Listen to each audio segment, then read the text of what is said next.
Hello students, welcome to Krisha conceptual classes. इस video में हम करेंगे question number 17 exercise 5.3 chapter 5 arithmetic progression. Question number 17 में हमें क्या बोला गया है कि एक स्कूल है जहां पर बच्चों ने ट्रीज ग्रो करने के बाद ट्रीज को प्लांट करने के बारे में सोचा है और ये डिसाइड किया कि हर सेक्शन उतने ही ट्रीज प्लांट करेगा जिस सेक्शन में वो पढ़ते हैं या जिस क्लास में वो पढ़ते हैं। क्या मतलब है? For example, a section of class 1 will plant 1 tree. एक क्लास में मल्टीपल सेक्शंस होते हैं, जैसे आपके स्कूल्स में भी होंगे। अगर आप 10th क्लास में हैं तो 10th क्लास में ऐसा तो नहीं है सिर्फ एक आपका ही सेक्शन है, there will be section A B C, multiple sections होंगे। तो इसी तरह से ए सेक्शन, क्लास 10th के ए सेक्शन कितने ट्रीज प्लांट करेगा? 10 ट्रीज प्लांट करेगा। तो इन्होंने एग्जांपल दिया है कि a section of class 1 will plant 1 tree, a section of class 2 will plant 2 trees. मतलब एक सेक्शन क्लास 2 का 2 ट्रीज प्लांट करेगा। ठीक है। इसी तरह से एक सेक्शन क्लास 5th का 5 ट्रीज प्लांट करेगा। एक सेक्शन क्लास 10th का 10 ट्रीज प्लांट करेगा। ठीक है। और टोटल क्लासेस कितनी है? Total classes are up to 12th, 1 से लेकर 12 तक। सो टोटल क्लासेस कितनी है? 12 क्लासेस हैं। और हर क्लास में कितने सेक्शंस हैं? 3 सेक्शंस हैं। जो हम बात कर रहे थे ए बी सी की, वो हर क्लास में 3 सेक्शंस हैं। अगर आप क्लास 10th में हैं तो आपके क्लास 10th के 3 सेक्शंस हैं, section A, section B, section C. और हर सेक्शन कितने ट्रीज प्लांट कर रहा है? 10 ट्रीज प्लांट कर रहा है, क्योंकि आप क्लास 10th में। ठीक है। तो अब हम इसे एपी बनाने की कोशिश करेंगे। इसको हम इस तरह से लिखते हैं। सबसे पहले ट्रीज, ये आपको लिखने की जरूरत नहीं है, ये समझाने के लिए लिख रहा हूं मैं। आपको ये चीज अपने सॉल्यूशन में लिखने की जरूरत नहीं है। Trees planted by class 1 will be equal to, class 1 ने कितने ट्रीज प्लांट करेगा? कितने सेक्शंस हैं? 3 सेक्शंस हैं और हर सेक्शन एक ट्री प्लांट करेगा। तो क्लास 1 विल प्लांट 3 ट्रीज। इसी तरह से ट्रीज प्लांटेड बाय क्लास 2 कितने होंगे? 3 सेक्शंस हैं और हर सेक्शन 2 ट्री प्लांट करेगा, तो 6। ठीक है। तो ये चीज आपको लिखने की जरूरत नहीं है, आप सीधा यहां लिखेंगे, एपी बनाएंगे। Trees planted by class 1 is 3, या हम इसको ऐसे लिख देते हैं 3 into 1।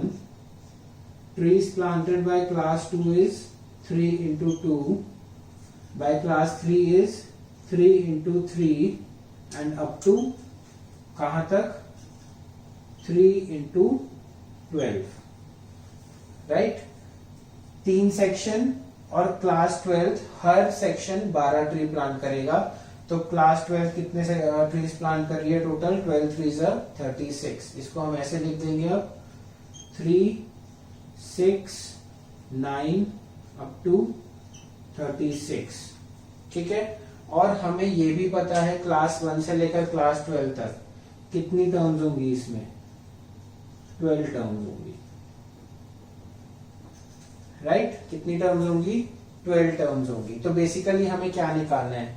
We have to find how many trees will be planted. मतलब टोटल ट्रीज, पूरे स्कूल के सारे बच्चे टोटल ट्रीज कितने प्लांट करेंगे। तो बेसिकली इन सबको ऐड करना है, इन सबका सम निकालना है। तो what we have to find is, we have to find S12। हमें S12 निकालना है। राइट। अगर मैं बोलता कि इस स्कूल में सिर्फ 3 ही सेक्शंस हैं, क्लास 1, क्लास 2 एंड क्लास 3, और हर सेक्शन में हर क्लास के 3 ही सेक्शंस हैं, सिर्फ 3 क्लास हैं और हर क्लास के 3 सेक्शंस हैं, तो ये यहां पर एपी खत्म हो जाती। टोटल ट्रीज कितने प्लांट किए? 3 + 6 9, 9 + 9 18। तो टोटल ट्रीज कितने प्लांट किए? 18 ट्रीज प्लांट किए। अब हमें अगर 12th क्लास तक के लिए निकालना है तो हमें सबको ऐड करना है। तो अब हम फॉर्मूला लिखेंगे और वैल्यूज पुट करेंगे। ए हमारा है 3, बी भी हमारा है 3, राइट. 3 प्लस 6 माइनस 3 3, 9 माइनस 6 3, और n हमारा है 12, या फिर आप ये कह सकते हैं कि an हमारा है 36. उससे भी आपका सेम आंसर आएगा अगर आप n/2 a प्लस an को यूज करेंगे. ठीक है, तो फॉर्मूला लगाते हैं. Sn is equals to n/2 2a plus n minus 1 into D. So s 12 निकालना है हमें. So 12 upon